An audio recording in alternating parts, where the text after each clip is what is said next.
Hello，大家好啊！今天我们来修一张微星的 B450。根据老板描述，这张主板第一天还能够正常使用，正常关机之后，第二天就开不了机了。他找当地的维修师傅修过，刷过 BIOS 资料，故障依旧。下面我们来看一下是什么情况，能不能给他挽回损失。龙上链之前，我首先检查了一下外观，发现 BIOS 芯片有被焊接过的痕迹，同时这边还少了4颗电容。下面我们来上链开机，这里的指示灯已经亮起来了，说明主板能够正常触发。首先来测量一下 1.8 伏的电压是否正常， 1.8 伏正常。下面我们装上 CPU， 不要问我为什么上 CPU 之前要测量 1.8 伏，当你烧2个 CPU 的时候你就学乖了。我们直接测量 PCIe 的 A11 有没有复位，大家可以看到复位电压为0，这个很明显不正常。再来测 PCIe 的 A13、A14 有没有时钟， A13 电压为0， A14 电压也为0，说明这张主板没有时钟，没有复位，那第8个指示灯肯定会卡 CPU。 我们打开葵花宝典，找到 B450 的上链时序，首先测量 Air Power Good 这个信号是否正常，如果 Air Power Good 为高电频，则代表上面所有的电压基本上已经 OK 了。我们打开维修伴侣，找到它的点位图和电路图，在 CPU 角座里面找到 M3 这个坐标，可以看到它是与 U40 的第4角相通的， U40 的第4角输出电压为0。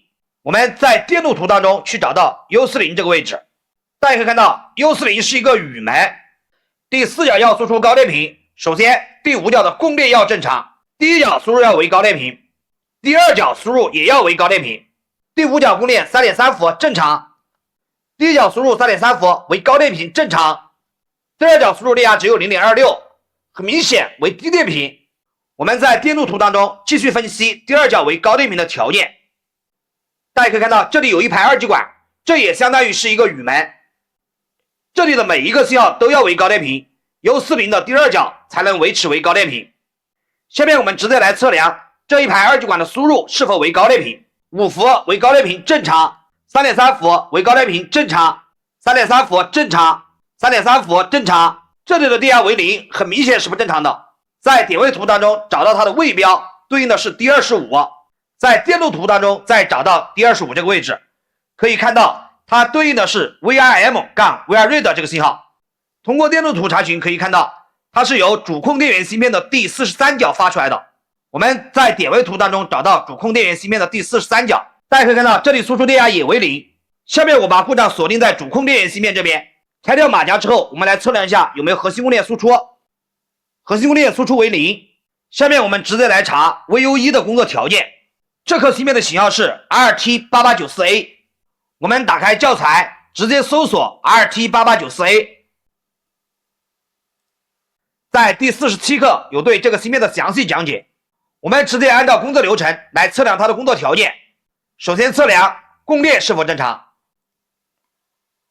，21 pin 1.8 伏 1.8 伏正常， 55 pin 12伏 12伏正常， 32 pin 5伏 5伏正常。再来测量它的开启信号是否正常，我们可以在42角测量，开启信号3伏正常。第3步测量基准电压输出是否正常，我们可以在第19角测量， 0.64 伏正常。第4步测量 SMB 总线是否正常， 26 27 3.3 伏正常。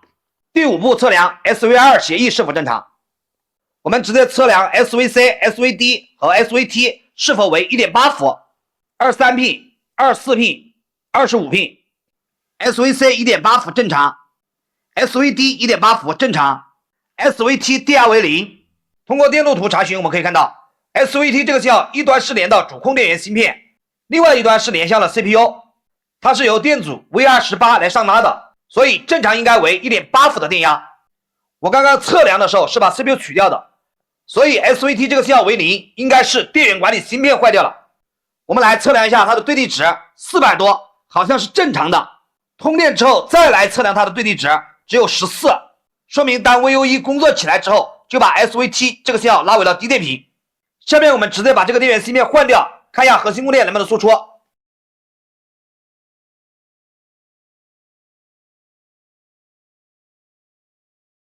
芯片我已经换好了。下面我们来看一下有没有核心供电输出。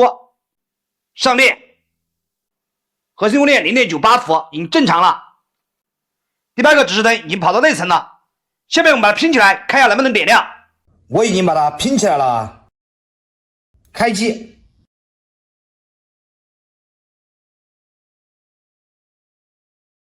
屏幕成功点亮。